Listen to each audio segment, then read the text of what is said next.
Salam, mən tarix müəllimi Bəhruz Baba. Bugünkü mövzumuz Azərbaycan tarixindən Şəki xanlığı mövzusudur. Şəki xanlığı Azərbaycan torpaqlarında meydana gəlmiş ilk müstəqil xanlıqdır. Bilirik ki, 1747-ci ildə Nadir Şahın sui-qəsd nəticəsində öldürülməsindən sonra Əfşarlar imperiyası parçalandı və Azərbaycan ərazisində də müstəqil xanlıqlar, sultanlıqlar və məlikliklər yaranmışdı. Lakin Şəki xanlığı Nadir xanın sağlığında Azərbaycan torpaqlarında meydana gəlmişdi. Şəki xanlığının əsasın 1743-cü ildə Hacı Çələbi xan tərəfindən Şəki xanlığının əsası qoyulmuşdu. 1743-1744-cü ildə Şəkidə üsyan baş verdi. Bu zaman Şəki üsyançıları sığınacaq üçün dağlar qoynunda yerləşən Gələrsən, Görəsən qalasına çəkildilər və burada bir müddət müdafiə olundular. Lakin bir müddət müdafiə olunsalar da qalada ərzaq çatışmamazlığı, su çatışmamazlığı, xəstəliklərin yayılması nəticəsində 1746-cı ildə Şəki xanı Hacı Çələbi xan vəkil vəzifəsində qalmaqla təslim oldu. Lakin 1747-ci ildə Nadir Şahın sui-qəsd nəticəsində öldürülməsindən sonra Şəki xanlığı yenidən müstəqil elan edildi. Şəki xanlığının yaradılması ilə Azərbaycanda dövlətçilik ənənələri bərpa olundu. Yenidən müstəqil dövlətin əsası qoyuldu. Şəki xanı Hacı Çələbinin məqsədi Azərbaycan torpaqlarını vahid şəkildə birləşdirməkdir. Ona görə də Şəki xanı Hacı Çələbi 1747-ci ildə ilk növbədə Qəbələ, Qutqaşın və Ərəş sultanlıqlarını özündən asılı hala saldı. Hacı Çələbinin ilk məqsədlərindən biri də Təbriz şəhərin ələ keçirməkdir. Ona görə də Hacı Çələbi ilk öncə olaraq Təbriz şəhəri üzərində yürüş elədi, Təbriz xanlığı üzərində yürüş. Hacı Çələbinin Təbriz xanlığı üzərində yürüş etməkdə məqsədi nə idi? Hacı Çələbinin məqsədi Azərbaycan torpaqlarını vahid şəkildə birləşdirməkdir. Təbriz uzun müddət Azərbaycan dövlətlərinin paytaxtı olmuşdu və Azərbaycan torpaqlarını mərkəzi idi. Təbrizi ələ keçirməklə bütün Azərbaycan torpaqlarına sahib ola bilərdi. Lakin Hacı Çələbinin Təbriz şəhərinə yürüşü uğursuzluqla nəticələndi. Təbriz şəhərini tuta bilmədi. Təbriz şəhərini tuta bilməsə də Hacı Çələbinin növbəti yürüşü Qarabağ xanlığı üzərinə oldu. Qarabağ xanlığı üzərinə yürüş etdi. Hətta Qarabağ xanlığına yürüş etmək üçün Şamaxı xanlığı ilə də ittifaq yaratdı və Şamaxı və Şəki xanlığının birləşmiş qüvvələri Qarabağ xanlığı üzərinə yürüş etdi. Hətta Şəki xanlığına Qarabağ ərazisində fəaliyyət göstərən məlikliklər də köməklik edirdilər. 1748-ci ildə Şəki və Şamaxı xanlığının birləşmiş qüvvələri ilə Qarabağ xanlığı arasında Bayat savaşı baş verdi. Bu Bayat savaşı Şəki və Şamaxı xanlığının birləşmiş qüvvələri üçün uğursuzluqla nəticələndi. Qarabağ xanı Pənahəli xan qalib gəldi və Qarabağ xanı Pənahəli xan öz mövqeyini möhkəmləndirdi.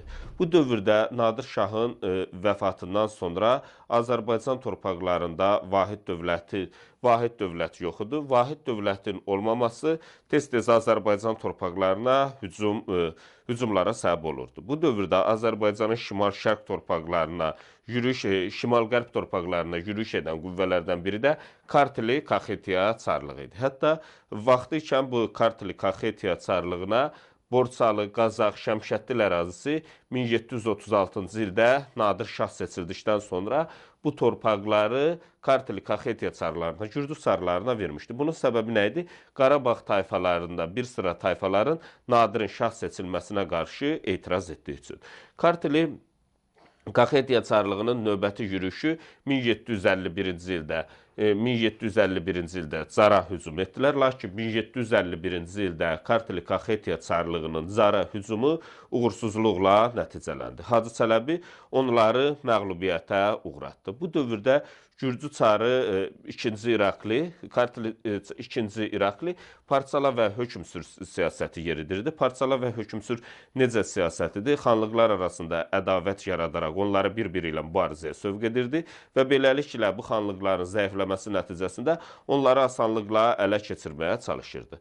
Bu dövrdə bir sıra Azərbaycan xanlıqların Şəki xanı Hacı Çələbiyə qarşı bir ittifaqda cəmləşdirdi. Çünki bu dövrdə Gürcü çarlarının işğalçı siyasətinə qarşı Azərbaycan torpaqlarında müqavimət göstərə biləcək ən güclü xanlıq Şəki xanlığı idi. Ona görə də 2-ci İraqli Qarabağ, Gəncə, Qaradağ, İrəvan və Naxçıvan xanlıqlarının ittifaqını yaratdı. Bu ittifaq Hacı Çələbiyə qarşı yaradılmışdı. Bu ittifaq tarixşünaslıqda Qızılqaya xəyanəti adlanır. 2-ci İraqlinin məqsədi xanlıqları özündən asılı hala salmaqdan ibarət edir. Lakin Hacı Çələbi 2-ci İraqlinin qüvvələrini məğlubiyyətə uğratdı, əsir götürülmüş xanları azad etdi və bunun nəticəsində Gürcü çarlarının hücumunu dəf etdi, Azərbaycanda öz mövqeyini möhkəmləndirdi. Vaxtı ikən Gürcülərə verilmiş Borçalı, Qazax, Şəmşəddil ərazilərini işğaldan azad etdi və bu torpaqlara oğlu Ağakişi bəyi hakim təyin etdi və bir müddət oğlu Ağakişi bəy tərəfindən bu ərazilər idarə edilmişdi. Gürcülər üzərində uğurlu yürüşdən sonra o Azərbaycanın şərq torpaqlarına yürüş etdi. Bu zaman o Ağsunu mühasirəyə aldı. Ağsunun mühasirəsindən sonra 1755-ci ildə Şirvana, yəni Şaman xanlığının torpaqlarına yürüş etdi. Lakin 1755-ci ildə Hacı Çələbinin Şirvana yürüşü də uğursuzluqla nəticələndi. Bu yürüşün uğursuz olmasının səbəbi nə idi? Qubalı Hüseynəli xan bu zaman Şamaxıya kömək elədi. Bunun nəticəsində də 1755-ci ildə Hacı Çələbinin Şirvana yürüşü uğursuzluqla nəticələndi. Hacı Çələbinin Təbrizə yürüşü uğursuzluqla nəticələnmişdi. Qarabağa yürüşü uğursuzluqla nəticələnib. Şirvana yürüşü də uğursuzluqla nəticələnib. Lakin Hacı Çələbi əsas məqsədi yenə də Azərbaycan torpaqlarını birləşdirməkdir. Lakin Hacı Çələbinin birləşdirmə siyasətinə bir sıra amillər mane olurdu. Nələr mane olurdu? Xanlıqlar arasındakı çəkişmələr, xanlıqlar arasındakı ara müharibələr, iqtisadi əlaqələrin zəif olması, bir də xarici amillər bu dövrdə xanlıqların birləşdirilməsinə mane olan başlıca amillərdən biridir. Şəki xanlığı Osmanlı İmperiyası ilə diplomatik əlaqələr yaratmış ilk Azərbaycan xanlıqlarından biri olmuşdu. Şəki xanlığı Hacı Çələbi əlaqələr yaratmışdı Osmanlı İmperiyası ilə. Şəki xanı Hacı Çələbinin dövründə Şəki xanlığının ərazisində bir sıra quruculuq işləri də görülmüşdü. Şəkidə məscid, mədrəsə, ictimai binalar tikdirmişdi. Şəki vergi işini də qaydaya salmışdı. 1755-ci ildə Şəki xanı Hacı Çələbinin vəfatından sonra oğlu Ağakişi bəy hakimiyyətə gəldi. Oğlu Ağakişi bəyin də hakimiyyəti 1755-1759-cu illəri əhatə edir. Lakin Ağakişi bəyin hakimiyyəti dövründə xanlıq zəiflədi, daxili çəkişmələr gücləndi və Ağakişi bəy sui-qəsd nəticəsində öldürüldü. Ağakişi bəyin sui-qəsd nəticəsində öldürülməsindən sonra qaynatası Məhəmməd xan hakimiyyətə gəlsə də, Məhəmməd xanın hakimiyyəti 40 gün çəkmişdi. Daha sonra Şəki xanlığında yerli əhalinin köməyi və Quba xanlı Fətəli xanın köməyi ilə hakimiyyətə Hüseynəli xan gəldi. Hüseynəli xanın Şəki xanlığında, Hüseyn xanın Şəki xanlığında hakimiyyəti 1759-1779-cu illəri əhatə edir. Hüseyn xanın hakimiyyəti dövrü hakimiyyət uğrunda çəkişmələr dövrü kimi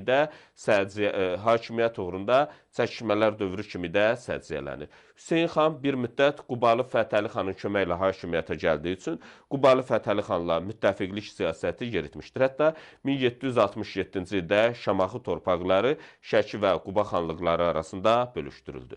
Lakin 1768-ci ildə Quba xanı Fətəli xan Şəki xanlığının ixtiyarında olan Şamaxı torpaqlarını da ələ keçirdib, tam şəkildə Şamaxı torpaqların özündən asılı hala saldı. 1769-cu ildə Qubalı Fətəli xanla Şəki xanı Hüseyn xan arasında müqavilə imzalandı. Bu müqavilənin şərtləri nədən ibarət idi? Şəki xanı Hüseyn xan Şamaxı xanlığının daxili işlərinə qarışmamalı idi.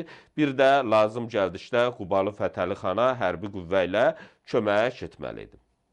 1779-cu ildə Hüseyn xan sui-qəsd nəticəsində öldürdü. Sui-qəsd nəticəsində öldürülən 2 dənə Şəki xanı var.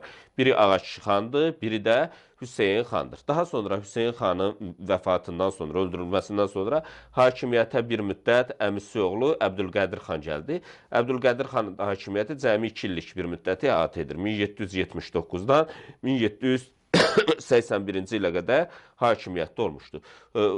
Şəki xanlığında daha sonra hakimiyyətdə olub Məhəmməd Həsən xan. Məhəmməd Həsən xan Şəki xanlığında 2 dəfə hakimiyyətdə olmuşdu. Məhəmməd Həsən xanın Şəki xanlığında birinci hakimiyyəti 1781-1785-ci illər, ikinci dövrdəki hakimiyyəti 1797-1805-ci illəri əhatə edir.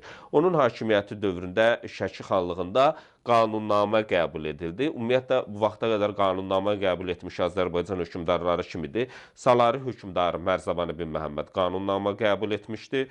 10-cu əsrdə, 15-ci əsrdə isə Ağqoyunlu hökmdarı Uzun Həsən qanunnamə qəbul etmişdi. Qanunnamə qəbul edən Azərbaycan xanı isə Şəki xanı Məhəmməd Həsən xan olmuşdu. Bu qanunnaməyə əsasən feodalların hüquq və vəzifələri, vergi sistemində qayda qanun yaradılmışdı. Hətta Məhəmməd Həsən xan Osmanlı İmperiyası ilə də əlaqələr saxlamışdı. 1784-cü ildə Osmanlı sarayına Gürcü çarı İraklinin hücumuna qarşı İraklinin hücumundan qorunmaq məqsədi ilə məktub göndərmişdi. 1785-ci ildə Şəki xanı Məhəmməd Həsən xan Quba xanı Fətəli xandan asılığı qəbul etdi və beləliklə Şəki xanlığı da Quba xanlığından asılı hala düşən xanlıqlardan biri oldu. Lakin 1789-cu ildə Qubalı Fətəli xanın ölümü nəticəsində Şəki xanlığı yenidən öz müstəqilliyini bərpa etmişdi. Şəki xanlığında bir müddət hakimiyyətdə olmuş xanlardan biri də Səlim xandır. Səlim xan da Məhəmməd Həsən xan kimi 2 dəfə hakimiyyətdə olmuşdu.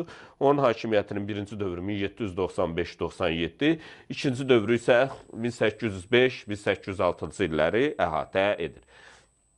1797-ci ildə Ağa Məhəmməd xan Qacar Şəki xanlığı üzərində yürüyüş etmişdi və beləliklə Şəki xanlığı bir müddət Ağa Məhəmməd xan Qacarın qoşunlarından Ağa Məhəmməd Şah Qacardan asılı hala düşmüşdü.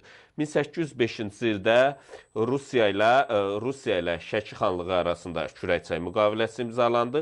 Kürəkçay müqaviləsinin şərtlərinə əsasən Şəki xanlığı Rusiyadan asılığı qəbul etdi və Şəki xanlığı daxili müstəqilliyini saxlamaq şərti ilə xarici siyasətdə birbaşa Rusiyadan asılı hala düşdü. Axırıncı Şəki xanı İsmayıl xandır. İsmayıl xan da 1819-cu ildə Çar generalı Alban mənşəlli Mədətovun göstərişi ilə zəhərlənərək öldürüldü.